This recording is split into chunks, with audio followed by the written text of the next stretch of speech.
안녕하십니까. 안세금의 대표 박인종 회사입니다.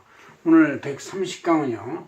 직장 근로자의 퇴직금, 퇴직연금, 퇴직소득에 대해서 과세 방법과 속전속결 제5강 해서 이제 마지막 강의를 하겠습니다.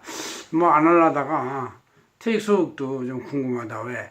이게 매년 발생하는 연말정산이면 회사가 또 해주기도 하고 또 매년 하니까 자기가 예측도 할 수 있고 또 간이세액주간표가 있어가지고 측정이 가능한데 퇴직소득에 대한 세금은 이제 종전에는 총 퇴직금의 한 4, 5%밖에 안 되고 3%밖에 안 됐을 거예요. 아마 그래가지고 되게 아주 과세에 그 적색 예외지대였는데 이게 이제 퇴직금을 많이 받는 사람이 근로자가 아니고 임원, 고액 임원 또 이제 아주 창업 임원들 같이 퇴직소득이 몇십억씩 되는 사람들이 주로 혜택을 받는구나 이런 거는 정부가 이제 간파를 한 다음에는 야 퇴직소득에 대한 세금을 좀 강화시켜야 되겠다 이래가지고 이제 전에보다 아주 까다롭게 계산 과정도 많이 복잡하게 해놓고 또 세액공제 혜택도 많이 안 주고 뭐 이런 여러 가지 이제 이런 게 있어요. 그래서 한번 이거를 계산하는 걸 알려줘야 되겠다 이렇게 생각을 했습니다. 그래서 저희 안세재경 채널 역시 올해 초에 나온 건데 여기에 27페이지에 보면 퇴직소득 과세 방법이 이렇게 자세히 잘 써 있어요. 한번 잠깐 찍어 놓으시고 그래서 여기에 제가 이걸 썼으니까 이걸 보시면서 한번 해봅시다. 퇴직소득 참 어떻게 계산되기에 이렇게 어렵다 그러냐. 진짜 어려워요. 저도 참 이걸 보고 나서 이 세법이라는 게 말이죠. 우리 안세에서도 이제 이런 조세법전이라는 게 나가는데 이게 3,500페이지인데 이게 세법 다 실은 게 아니고 그 일부를 실은 거예요. 일부를. 이 안에 또 이 깨알 같은 글씨가 써 있지 않습니까? 그런데도 이렇게 많아. 이게 민법, 상법, 온갖 우리나라의 법전을 해남사에서 나오는 걸 해도 이거보다 얇아요. 그러니까 세법이 참 하나의 단일법인데도 불구하고 방대하다는 걸 알 수가 있어요. 왜냐하면 이제 국민 생활에 직결되는 걸 다루다 보니까 상세히 규정할 수밖에 없어요. 그래야지 갈등이 없고 싸움이 없는 것이죠. 자, 퇴직소득이라는 것은 1년 이상 근속자가 퇴직할 때 받는 급여인데 이때 이제 우리가 받을 수 있는 것이 이제 1년당 1개월 부분. 또 임원은 이제 보통 3개월 부분. 옛날에는 이제 5개월도 돼 있고 6배수, 7배수 돼 있었는데 세법에서 이게 너무 형평의 차이가 난다 해가지고 3배수로 한도를 뒀어요. 세법에선. 그럼 그 세법 3배수 1년에 3배수 즉 3개월치 한도 초과액은 어떻게 할 것이냐. 이것은 퇴직 시에 퇴직 한 연도에 근로소득으로 합산이 된다. 여기에. 그럼 이제 다당계 누진세율 해서 근로소득에 쭉 합산이 돼버리니까 최고 세율을 적용받을 가능성이 높아지는 것이죠. 그건 어쩔 수 없어요. 이렇게 돼 있고 전별금 같은 소득이다. 자, 그럼 이런 퇴직소득 3배수건 어쨌든 이거에 대해서 계산 방법을 보면 먼저 퇴직소득은 단연간 누적소득이기 때문에 여기서 이제 연도별 공제를 뺍니다. 연도별 공제를 빼는 이유는 이제 퇴직 한 직장에서 오래 근무할수록 굉장히 힘들지 않겠어요. 열심히 근무를 해야 되고 또 우리 상사들하고 더 맞춰야 되고 또 잘못하면 갑질당하고 욕당하고 욕 나올 때마다 사표 뚝뚝 내면 그건 1년도 못 가죠. 욕을 많이 먹고 또 그것도 그 중에서 한 반은 이제 그 직원을 교육시키는 목적도 있는 거예요. 그러다 보면 이제 화가 나면 욕이 나오는데 갑질이라고 그러죠. 이 갑질을 참는 굴욕적인 세월이 얼마나 오래 걸리겠습니다. 그러니까 갑질에 대한 인내 대가로서 그 금액을 쳐주는 것이다. 그래서 5년까지는 1년당 30만 원인데 5년부터 10년 이제 더 근속연수가 올라가는데 아무래도 참고 지내는 그 힘이 더 들겠죠. 그래서 50만 원을 올렸고 10년부터 20년 사이까지는 이제 연수별로 80만 원 더 올렸습니다. 20년 초가 장기연속자다. 그러면 엄청나게 참았구나. 그리고 굉장히 내공이 쌓였구나. 회사에 굉장히 기여도 많이 했을 것이고 퇴직금도 많을 것이다. 그래서 연도별로 연수당 120만 원까지 이렇게 올렸어요. 굉장히 좋은 것이죠. 그래서 오래 근무할수록 연수별 퇴직소득 공제도 커진다. 이것도 채차율로 커지는 것이 항상 모든 그 세법에서 이런 그 공제나 세율은 누진율로 이렇게 돼 있고 혜택도 누진율로 돼 있는 것도 많이 있어요.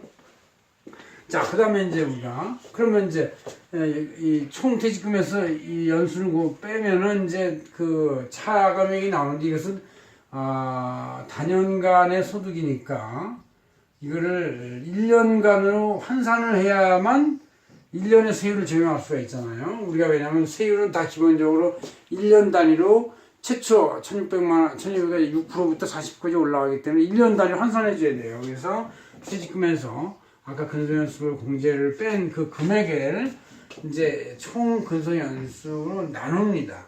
그러면 이제 1년당의 근소연수 퇴직순소득으로 연분 환산액이 나오게 돼 있죠. 연분 환산액이.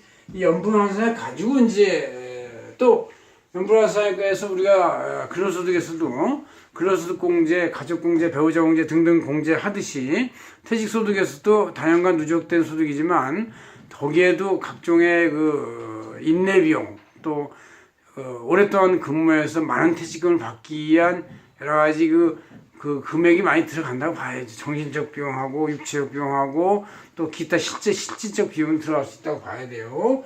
그래서 1년간 환산 급여에 대한 퇴직소득에 대한 공제해 주는데 퇴직소득이 이제 연분 환산액을 해서 연 환산액 금액이 800만 원까지는 전액 공제. 이건 800만 원까지야 뭐 그냥 연 뭐 그 정도는 그냥 우리 근로소득 공제에서 이것저것 공제하면 연 한 2, 3천 원 공제되듯이 퇴직은 800만 원까지는 100% 공제, 기본 공제죠. 800에서 7천만 원까지 60% 공제. 아마 대부분 여기에 속할 겁니다. 여기에 60% 공제 낸다. 그러니까 이렇게 연 환산 공제하고도 근소연수를 공제. 그 다음에 또 이것도 두 번째 공제가 있는 거예요. 그 퇴직소득은 장기간 누적소득이기 때문에 좀 보호해줄 필요가 있는 것 같아요. 그래서 이렇게 연환산 공제가 있다. 또 7천만 원부터 1억까지는 55% 공제, 1억부터 3억까지는 45% 공제. 이건 이제 임원들이나 고액연봉자들이 받는 거예요. 왜냐면 이제 이렇게 3억까지 되려면 이게 뭐 근소연수가 10년이다.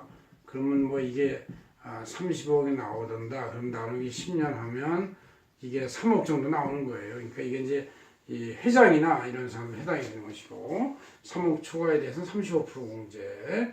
3억까지가 그래서 이걸 쭉 계산하면 1억 5천이 나와요. 그래서 3억 정도까지 이렇게 되면 50%까지는 거의 공제해 주는구나. 연환산 연수별 공제는 이건 뭐 몇 프로 안 될 수도 있지만